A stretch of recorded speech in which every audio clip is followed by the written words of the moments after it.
Carlos Alberto Richelli é um engenheiro que virou ator. Formado pela Escola de Artes Dramáticas da USP, Richelli tem no currículo, como ator, dezenas de filmes e outras tantas novelas e minisséries para a TV. É também diretor.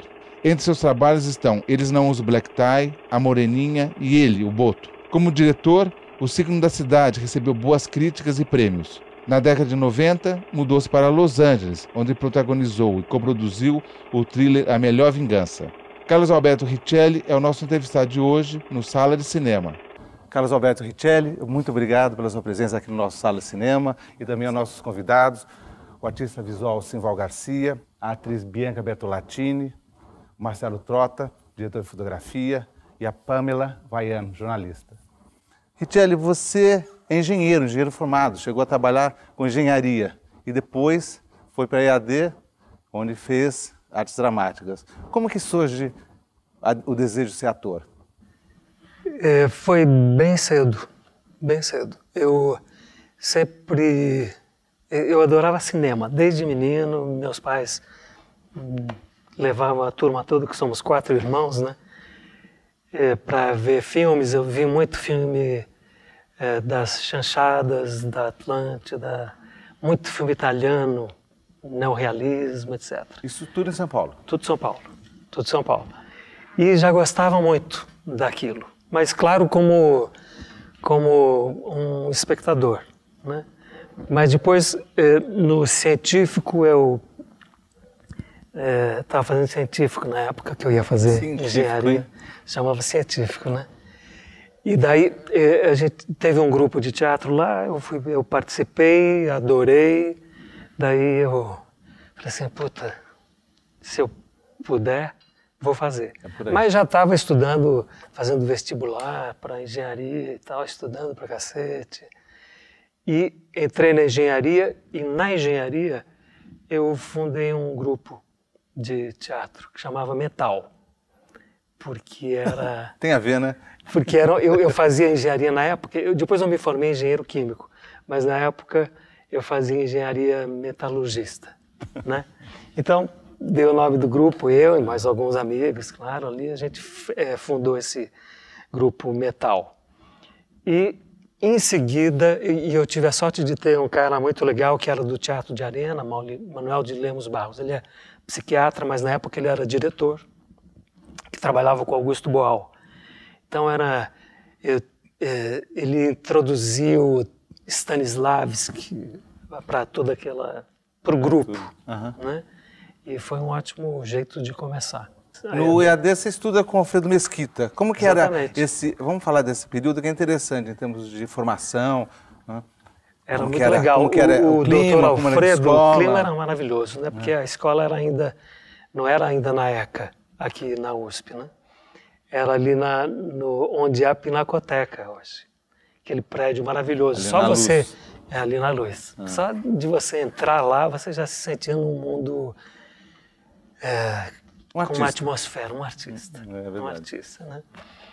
E o doutor Alfredo, que era apaixonado por teatro, fazia tudo mesmo para que você se sentisse fora, num outro mundo mesmo. Num mundo de magia, de criação, né? E tinham professores convidados excelentes, diretores, Ademar Guerra, por exemplo, que era um diretor Importantíssimo. Fabuloso, com quem eu trabalhei na escola e depois fora da escola. Foi lá o Emílio de Biasi, com quem eu trabalhei também na escola e depois fora da escola. Teatro. Tanta gente, né? E era um clima maravilhoso. Tinha a sopa da noite, que o doutor Alfredo ia lá e tomava com todos os alunos. Tinha o clima ótimo. E onde você podia experimentar tudo. Onde uma escola que... o Beckett, por exemplo, foi a primeira vez encenado no Brasil na escola. Tinha inovação lá, né? E você podia fazer peças em qualquer lugar daquele castelo maravilhoso, que é aquele prédio da Pinacoteca. Eu acho que um ator não é difícil classificar como, né, mais isto ou mais aquilo. Eu acho que ele é um ator, né, que tem características muito próprias, né? Ele é muito discreto na interpretação. Ele tem uma intensidade quando precisa ter a intensidade, né? Mas ao mesmo tempo ele tem essa coisa zen, essa relação zen com que ele tem com a vida, ele tem também com os personagens. Richelle, como que é a sua construção de personagens? Que tipo de ator você é para construir os personagens? Eu começo com muita pesquisa, né? É interessante, de novo, o fato de o cara mostrar uma naturalidade, uma espontaneidade, não quer dizer que não tenha muito trabalho, porque exatamente eu procuro a expressão mais genuína, mas ao mesmo tempo mais carregada de informações e de camadas, não é? Como um pintor, os pintores mais maravilhosos têm muitas camadas, né? Ele não é um traço só, existe uma profundidade naquilo que eles fazem, né? É esse trabalho que eu gosto. Então, eu gosto muito de ter uma pesquisa, que é uma coisa meramente intelectual. Leio tudo sobre o personagem, sobre o ambiente do personagem, sobre a profissão do personagem. Muitas vezes, aliás, adoro fazer isso, vou aos locais que os personagens possam viver, digamos. Eu gosto de ir a uma fábrica, se eu estou fazendo um operário, claro, e assim por diante. Negócio é o seguinte, eu não vou ficar parado aqui, eu não posso. Eu garanti que essa carga chegava no tempo e vai chegar, nem que eu morra. Agora, se tem gente com medo aí, pode ficar de braço cruzado. Mas depois chega um momento em que eu abandono tudo isso. Nada pode ser mais consciente, né? É a inconsciência que vai levar as ações do personagem. Paquetá, Paquetá, vamos indo pra lá. Tem caju, abricó, cambucá e garotas pra gente gostar. Paquetá, Paquetá, Paquetá, Paquetá, custa tanto a chegar. No caso, por exemplo, da Moreninha, que é o seu primeiro trabalho em cinema, né? Como que foi a composição, então, do personagem? Você se recorda do que você lançou mão? Não me lembro bem do processo em si, mas me lembro que eu já tinha... Porque o cinema é todo feito de pedacinhos, né? E eu já tinha muita consciência disso. Quando eu sabia que eu não poderia tentar fazer o personagem todo numa cena, que às vezes é uma armadilha que o ator cai. Como você vai fazer um pedacinho aqui, outro ali, você esquece que o teu personagem vai ser uma soma daqueles pedacinhos. E você procura ser, às vezes você faz mais do que deveria. Você não acredita que os pedaços vão contar a história do teu personagem. E eu tinha consciência já desde o começo. Então, eu já decupei muito bem. Eu me lembro muito bem que eu decupei o roteiro muito bem. E sabendo, falei assim, vim daqui, aconteceu isto, estou querendo ir para não sei o quê, estou querendo conquistar fulana, tenho uma rivalidade com Beltrano, coisas assim, que são coisas simples e muito importantes, que você, como a coisa tudo muito truncada, se você não tem consciência disso, você se perde completamente. E a dona Carolina, a moreninha? Primeiro eu achei que era criança, depois que era petulante, atrevida. E agora? Agora já não sei. Mas não tem perigo, não. Você sabe, as irmãs dos meus amigos são sagradas pra mim. Felipe já tinha avisado, tabu.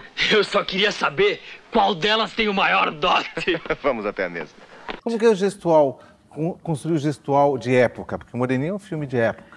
Mas como que busca-se essa referência? Também, você sabe aqui nós estamos conversando, é uma você está mexendo os braços. Pois é, isso é uma armadilha também. Na escola de arte dramática, tive professores porque era um jeito diferente de ensinar também na época. Como eles estavam querendo preparar atores que poderiam fazer clássicos, né?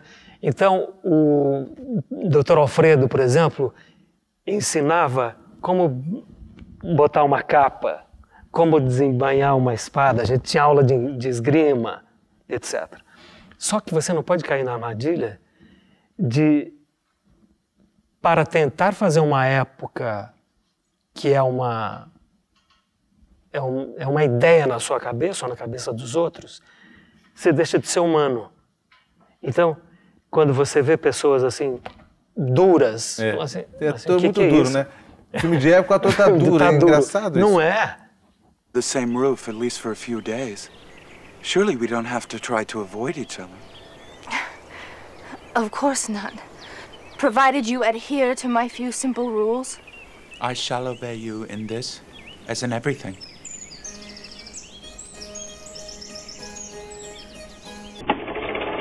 Eu, como artista, me interesso pelo processo.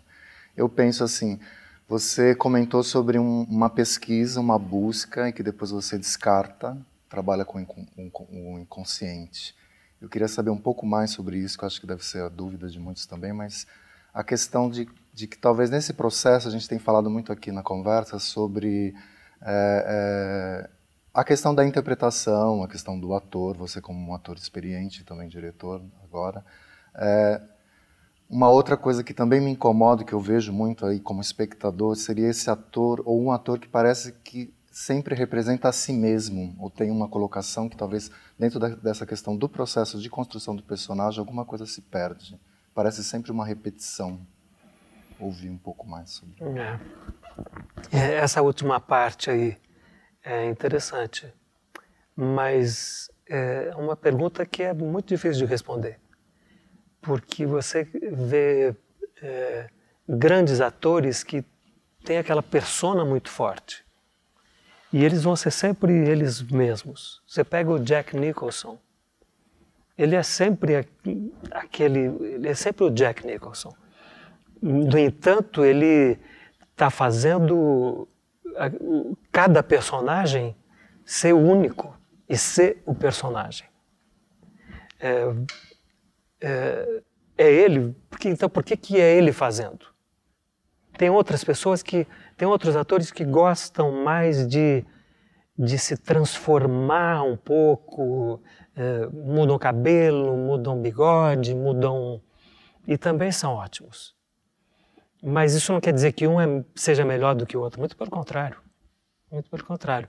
E tem uma coisa assim, o Cary Grant, perguntaram para ele, o cara falou assim, pô, Cary, você é sempre o mesmo nos filmes? Ele falou assim, bom, você tenta. Tenta ser eu, então. Você entende? Ele é aquilo, no entanto, ele servia maravilhosamente a todas as histórias que ele contou, que os filmes contavam, né? Você tem que ser fiel às histórias, aos personagens. O público naquela hora tem que se envolver com você, né? Se você está sendo muito parecido, se você não mudou a cara, é porque você não precisa fazer plástica para ser um ator, não é? No entanto, tem atores que adoram fazer personagens diferentes, assim, de fato, que também, às vezes, têm criações maravilhosas, nem sempre. Não é um bigode, não é uma coisa que vai fazer a sua alma ser diferente, ou a alma daquele personagem aparecer. Não, tem que vir tudo junto. Algumas coisas acontecem por si só. Quando eu fiz o Aritana, por exemplo, onde eu era obrigado a ser um índio, né? Na hora que eu falei assim, pô, eu vou ser um índio? Como assim? Eu com essa cara de italiano, índio?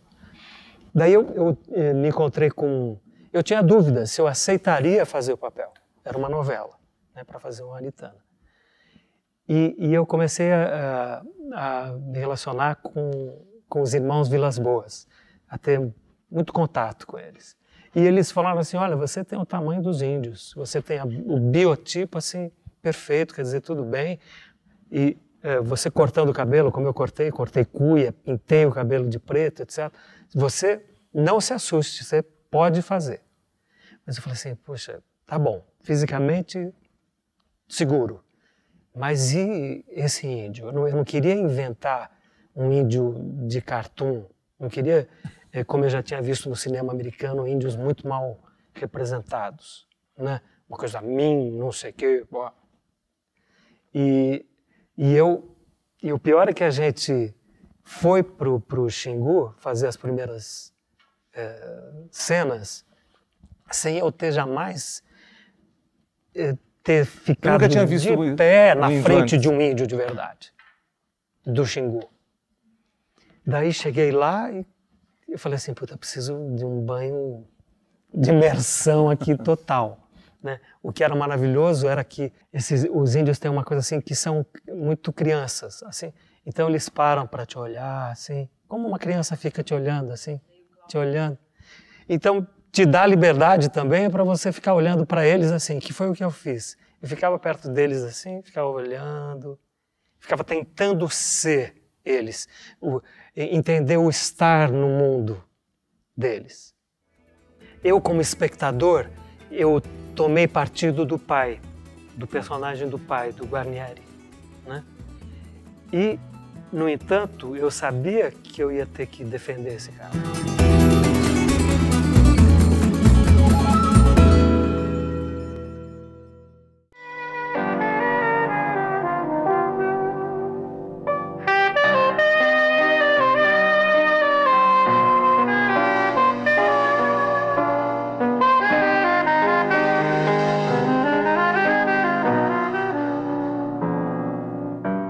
Você, depois desse período, você vai para a televisão, ou já estava, faz um baita sucesso, até que você faz O Princípio do Prazer, com Lacerda, que é um filme polêmico, porque era a relação que muito pouca gente viu. Incestuosa de vários irmãos, né? Incestuosa, portanto, no caso de irmãos. E é um filme pouco visto. Eu queria falar desse personagem, como foi a construção. É uma coisa difícil? Eu lembro que o Bigode viu uma peça que eu estava fazendo lá no Rio, que era O Amor do Não, do Falzerap, que a gente tinha feito aqui em São Paulo, e estava uma temporada linda, com o João José Pompeu, querido, que ganhou Molière. Bom ator também. Excelente ator. Belíssimo ator. E daí a gente estava lá, o Bigode foi ver a peça e me convidou para fazer esse personagem. Já não me lembro de nada assim da construção desse personagem. A gente filmou tudo em Paraty. Esse filme, até encontrei o Bigode outro dia em Paulínia e falei, pô, você tem o DVD? Eu quero o DVD do filme que eu nunca tive.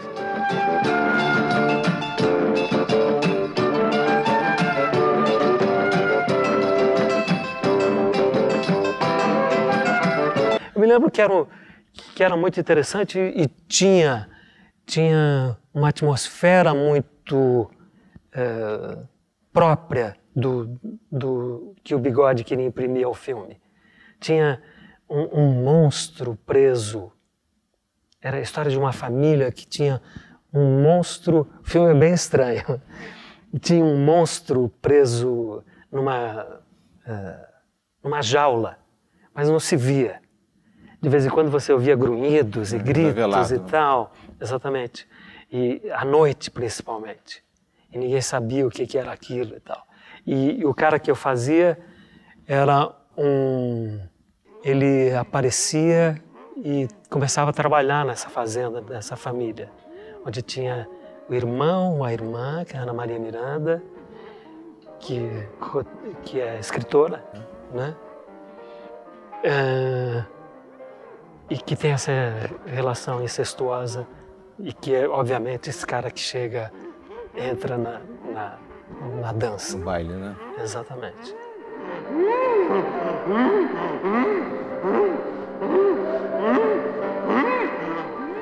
Desde essa escola mais Stanislavski e as releituras de Lee Strasberg e Actor Studio e tal, de construção de personagem através de escolher históricos passados dos personagens e tal, Aí a gente começou a ter essa vertente que é um pouco mais do texto ser o rei, assim, de que não precisava de nada disso, porque toda a informação tinha que estar no roteiro, em que os diretores estão procurando uma outra coisa, que é tipo bastante com preparação de ator, mas não especificamente nas cenas dos filmes e tal, e depois deixar o ator trazer improvisação em cima daquilo. Então eu queria saber, como ator e como diretor, para você, como é que você vê esse tipo de método que tem sido tão praticado aqui? Assim? E isso é uma faca de dois gumes, como você falou mesmo, né? É excelente na criação, porque você, no método de improvisação, você é obrigado a pensar, a agir como personagem. E fica claro para você e também para quem. Só que isso tem que ser muito assistido. Tem que ter gente de fora, tem que ter o diretor e tem que ter o autor ali junto com você, né? Para que você tenha ali alguém junto com você e você mesmo. Eu acho que o ator, mais do que ninguém, sente como ele foi para o lado errado. Ele é obrigado a improvisar falas, né? Você já leu uma cena, por exemplo, já foi dada uma cena para você. Você sabe, então, aonde ela vai chegar. Só que você tem que entender como você vai chegar lá. Esse é um dos grandes problemas do ator. Seja para fazer uma marca, seja para chegar realmente num objetivo de uma cena. E a questão do tom, do overacting, de você estar além da medida? É querer fazer demais. É querer fazer demais. Eu acho que é sempre... Quando o próprio diretor deixa escapar. Você está menosprezando o público, inconscientemente. Eu não estou querendo dizer que o ator fala assim, eles não vão entender. Não, inconscientemente você acha que se você não fizer mais, você não vai passar aquilo que o texto está pedindo, a emoção que você está querendo passar para os caras. Para que eles sintam lá, você tem que estar de verdade aqui, né? Basicamente é isso, overacting. Não se preocupa com os outros. Não se preocupa com o outro lá, o público.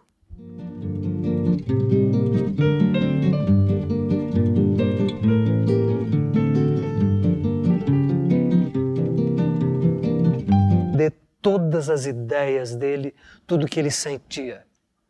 E o meu trabalho foi todo nesse sentido.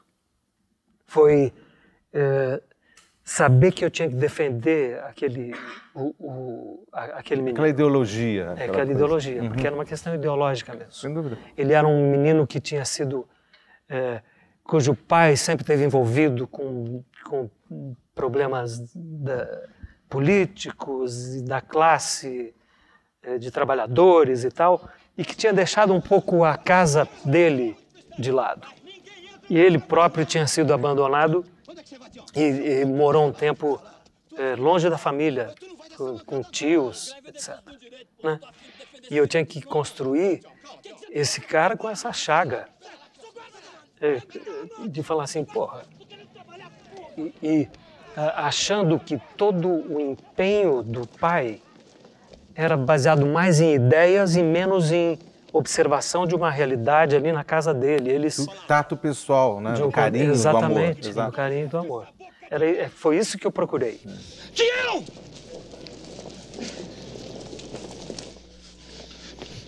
Tião!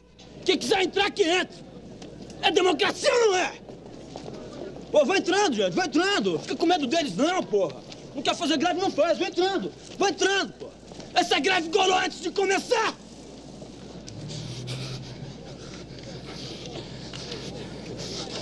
Oi, companheiros. A greve é nossa arma de luta.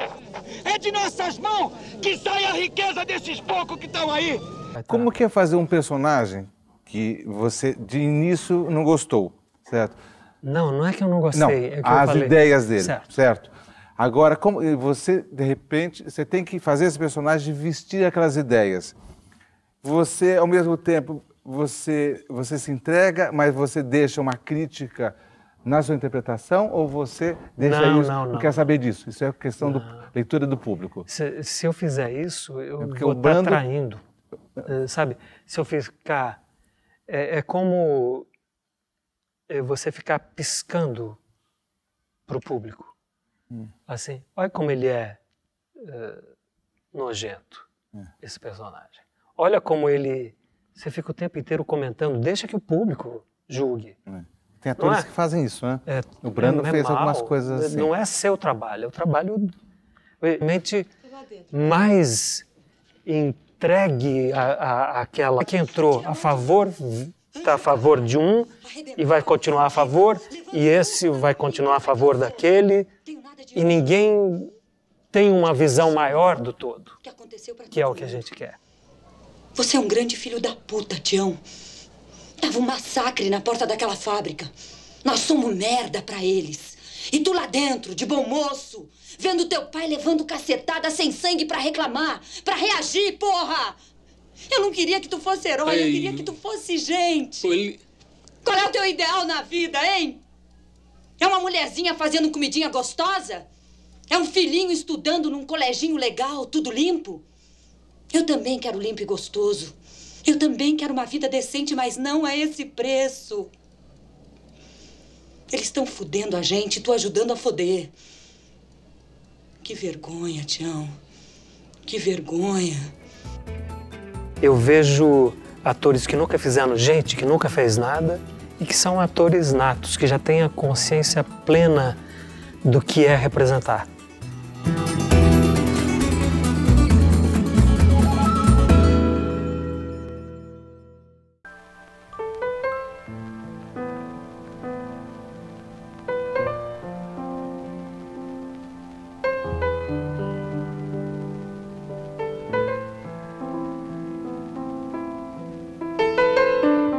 Você volta a filmar com Lacerda, os Carlos Lacerda, a Leila Diniz. Leila. Onde você faz vive, né? O Domingos Oliveira.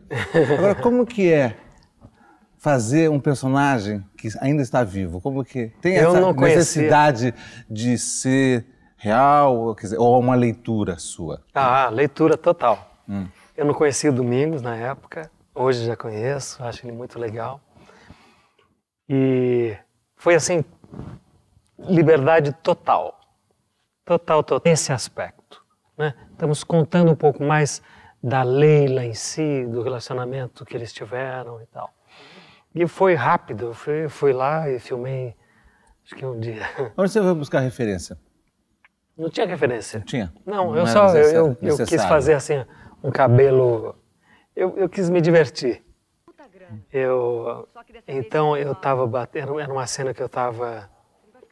na piscina, escrevendo, com a minha máquina de escrever, acho que eu estava só com uma toalha, e eu pedi um cachecol lá, meio colorido, que eu vi no figurino, que era a Eurica que estava fazendo, e uns óculos, e fiquei com vontade de botar o cabelo assim, bem para cima, bem espetado, assim. Só isso, foi a diversão. Exatamente.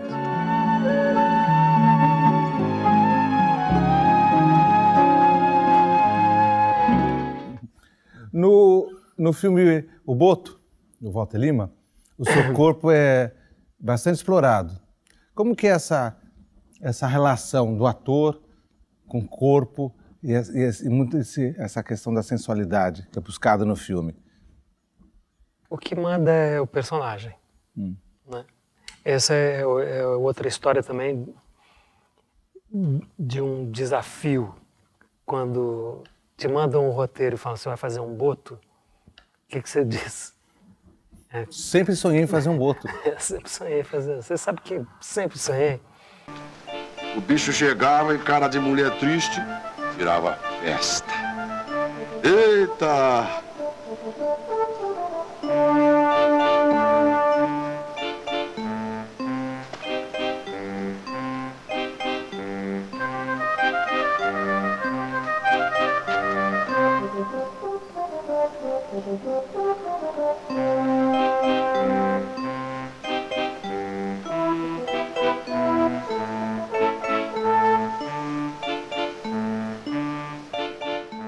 Daí tinha que inventar esse boto. E daí eu fui olhar muito.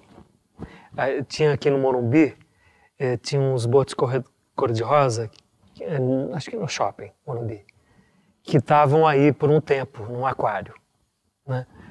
E eu fui lá e fiquei uma tarde inteira ali olhando eles. Olhando aqueles botos, indo e vindo. Brincadeira deles na água. Teve um momento lá que teve o tratador deles, que ia mover uma pedra, uma coisa assim e tal. O cara desceu, eles brincaram o tempo inteiro com o nadador. Vinham, batiam nele, brincavam, davam assim. E eu fui pegando pegando o que é ser um boto na água, né? Imaginei o que seria um boto na terra.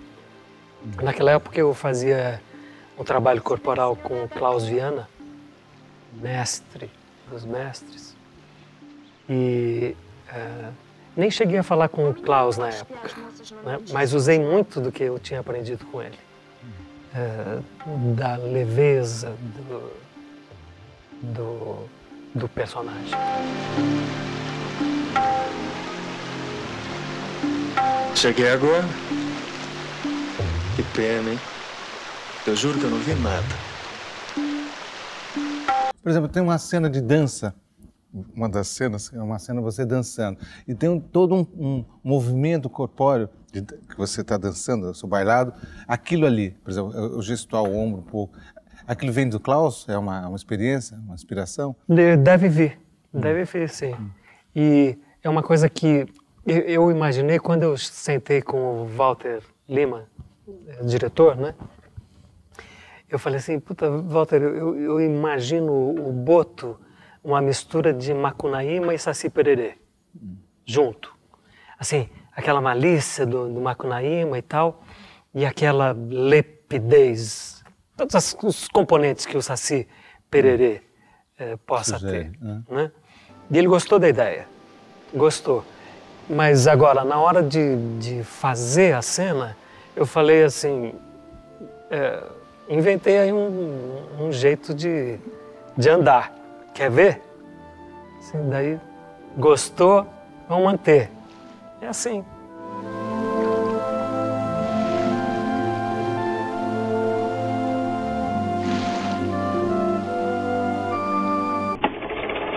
Eu acho que justamente essa capacidade de estar no lugar do outro, né? De poder dar o tempo necessário para cada ator, de alguma forma ficar à vontade, ou ficar bem dentro de um set, né?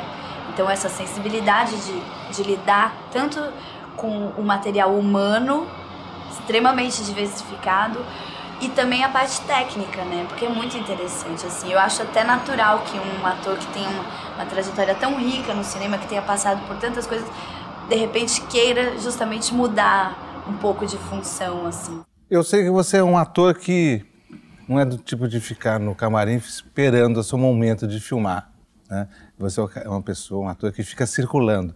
Ou seja, essa curiosidade é que te levou a ser diretor? Acho que sim. No fundo, eu sempre fui um diretor.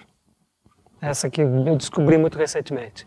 Mas, no fundo, eu sempre fui. Porque o bom ator, tem que ser diretor das próprias cenas, né? Na televisão, principalmente. Quando você não tem tempo, os diretores também não têm muito tempo para estudar cada cena. O ator chega muito melhor preparado do que o diretor.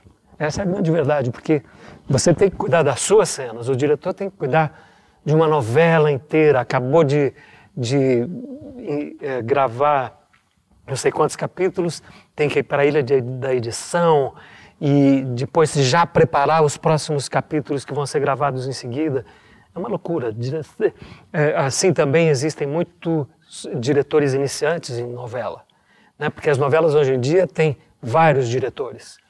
Então, muitas vezes você está num set como ator com garotada que não sabe nada ainda. Não sabe, está aprendendo, né? Aí você diz como vai, né? O cara pode ter uma noção de câmera, etc., mas não tem noção de narrativa ainda. Não tem noção do que é representar, como se dirige um ator, né? Então, um ator tem que ser diretor de si mesmo, sempre, né? E eu acho que isso sempre teve dentro de mim. Nessas passagens suas pelo set, você procura se informar sobre o trabalho de cada membro da equipe, é isso? Eu olho. Olho, bato um papinho. Exatamente. Sempre olhei, sempre me interessou, naturalmente. Não gosto de ficar parado lá no camarim. Perguntando isso jogando porque... conversa fora, assim, não tô afim. Estou perguntando isso porque no bastidor aqui do nosso programa você me perguntou que câmera que a gente vai usar, como que é. Ou seja, isso te leva a saber o andamento? Ajuda, porque o ator tem o duplo, que já o Artaud falava, do duplo do ator, né? Você está absolutamente concentrado no teu personagem, mas você está prestando atenção no gesto dos atores com quem você está contracenando, você está sabendo que a câmera está rodando, você está sabendo que aquele cara está preocupado com a luz ou com alguma coisa que vai cair. Tem esse duplo, né? É uma coisa natural, você tem que estar atento a tudo. O que você acha dessa onda de não atores? Eu acho que veio por causa da onda do reality show. Como é dirigir um não ator, assim, sendo um ator, estudando, tendo todo o conhecimento? Não dá muito para pedir, ao mesmo tempo, eu acho, que tem o frescor interessante, né? Não é cristalizado, não é moldurado, assim. Então, como é? O que você acha? Eu acho que qualquer um pode ser ator, assim como jornalista, né? Se você sabe escrever, se você pensa sobre o mundo, se você sabe olhar, você pode ser um jornalista, pode escrever, pode ser um romancista, pode ser um... Ator é a mesma coisa. E eu vejo atores que nunca fizeram, gente que nunca fez nada, e que são atores natos, que já têm a consciência plena do que é representar. Sabe, com todo e esse frescor que muitas vezes eles trazem, é maravilhoso. Porém, tem gente que não tem isso e quer ser. Daí é um problema. Eu já vi filmes onde os diretores queriam, para ter esse frescor, queriam encontrar atores, não atores, né, personagens, para fazer os personagens, e se danaram. Porque é muito diferente você ter jeito e outra coisa, na hora que tem uma câmera na tua frente, tudo muda. O cara fica travado, o cara pode ser assim, super expansivo, mas ele é uma figura. Assim, puta, vamos fazer você não muda nada, pelo amor de Deus. Vamos lá, conta de novo essa piada. Virou um doutor, um jurista. Perde tudo, não consegue mais. Espontaneidade, perde aquele espontaneidade, brilho. Não consegue e não vai conseguir. Né? Tem gente que põe na frente de uma câmera e sabe tudo. No tipo de filme que eu fiz, que era um low budget, assim, bem baixo orçamento. Quanto? Mesmo, 400 mil.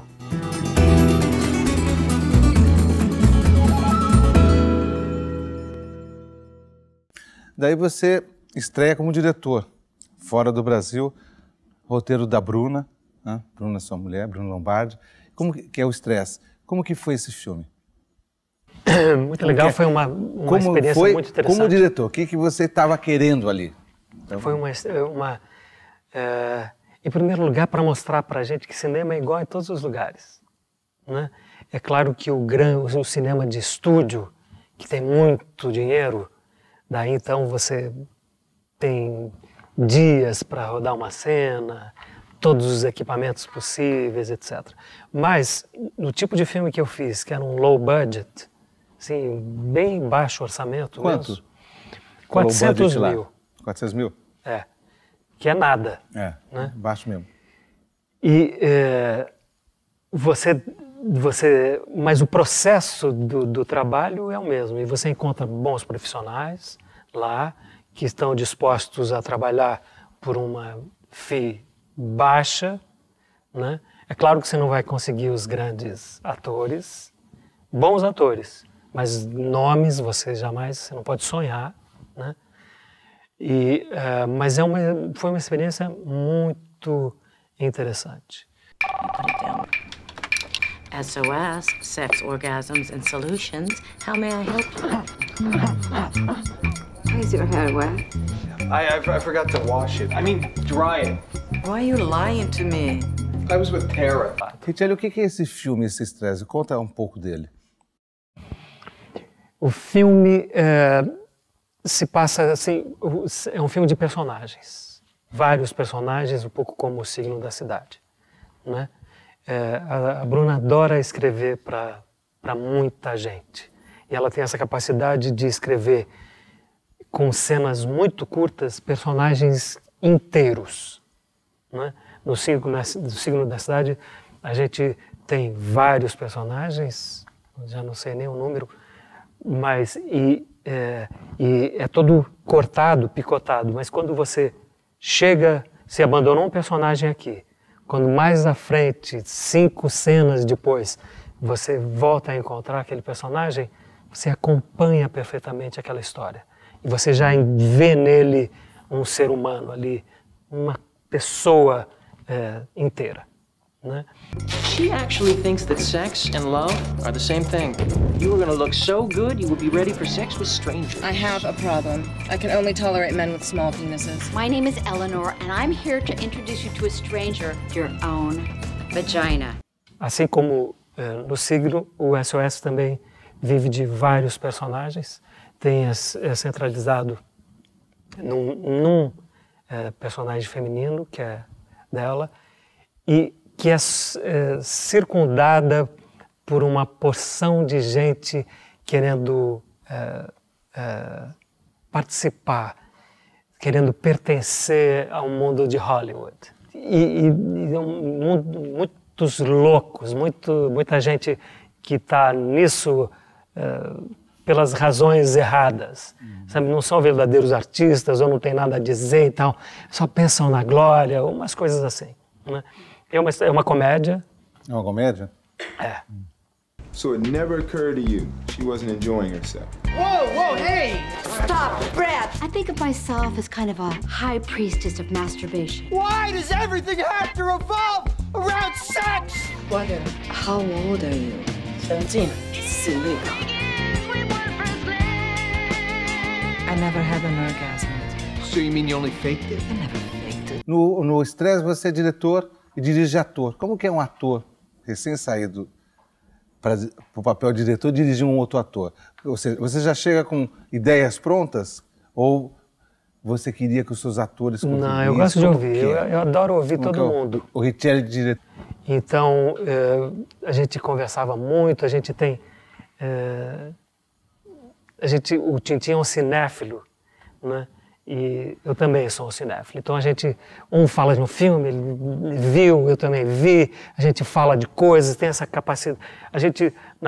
Quando eu conheci o Tintin, era uma entrevista que eu estava ainda procurando um diretor de fotografia para o filme. Já foi imediato Isso é assim também com os atores? Com o ator, a mesma coisa. Eu não quero impor nada, né? Eu já conversei com eles a respeito do filme. Quando você manda um script para um ator, eles são os primeiros a vir com o que eles acharam do filme. E daí, naquele momento, você já sabe que o cara é certo para o papel ou não. Porque ele entendeu completamente o filme e o personagem. Daí, é toda uma questão de ir focando cada vez mais. E o ator chega, tem a insegurança. Uma coisa é estar aqui na cabeça, é achar que já conhece o personagem. Outra é estar agora vivendo o personagem, né? E deixa ele fazer e depois chegar perto e falar assim, você não acha que, e se, é uma tentativa. Eu acho que o filme dele, O Signo da Cidade, lembra muito o cinema do Altman, que é um cinema de muitos personagens e de muito carinho pela vida de cada um deles. Não tem um personagem que é, digamos, maltratado pela história ou pela própria direção. Os personagens todos têm a sua psicologia e o seu grande encanto. E já está tudo escrito? Ou a gente pode mudar? Signo da Cidade é um filme que você dirigiu. Que filme é esse? A história de uma astróloga que atende clientes em casa e que principalmente tem um programa de rádio onde pessoas ligam pedindo ajuda sobre a própria vida. Faltando 10 minutos para meia-noite, o tempo é nublado na cidade de São Paulo. Mais uma ligação? O filme segue a história dessa astróloga com seus próprios problemas e vai se abrindo para contar aquelas histórias anônimas das pessoas que ligam para a rádio. E pouco a pouco isso vai se enredando na vida dela e eles entre si. Carlos Alberto Richelli, obrigado pela sua presença aqui no nosso Sala de Cinema e também aos nossos convidados, Simval Garcia, Pamela Havaiano, Marcelo Trota e Bianca Bertolatini. Até o nosso próximo Sala de Cinema, com outras histórias e bastidores do cinema brasileiro. Até lá!